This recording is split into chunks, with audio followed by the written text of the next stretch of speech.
আমরা অনেকের অনুরোধে আজকে যে গণস্বাক্ষর কর্মসূচি আজকে ছিল আমাদের, সেই গণস্বাক্ষর আমরা আগামীকালেও রাখছি। আবার বলেন কথাটা। আমাদের এনটিএসসি নিবন্ধিত নিয়োগ বঞ্চিত শিক্ষক ফোরামের গণস্বাক্ষরের যে কর্মসূচি আজকে আমাদের ছিল, অনেকের অনুরোধে আমরা এই কর্মসূচি কালকেও রাখছি।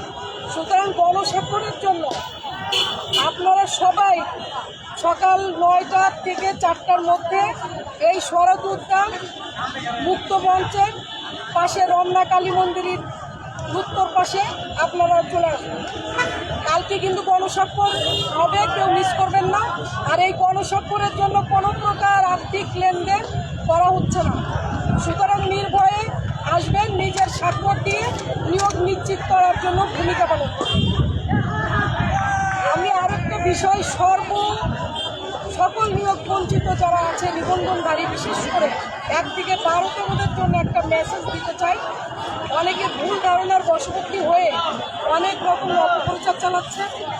এখনো পর্যন্ত আপনাদের নিজেদের কি আছে সেই সম্পর্কে আপনাদের কোনো প্রকার ধারণা নেই।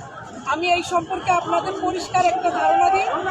সনদের মেয়াদ আজীবন যে কথাটা বলে আজকে আপনারা বারবার পোস্ট করছেন, বিরোধিতা করছেন, এটা বলছেন যে 1 থেকে 12তমের পরিপত্র এবং 13 থেকে 17তমের পরিপত্র ভিন্ন। আমি তাদের জন্য একদম বর্তমানে কী আছে আমাদের সেইটাকে আপনাদেরকে জানাচ্ছি। আপনাদের যদি সেটা আপনাদের বোধগম্য হয় সেটা ভালো, যদি না হয় ভাই আমার এই ক্ষেত্রে কিছু করার নেই। আপনারা আইনি লোকের সাথে পরামর্শ করে আসবেন।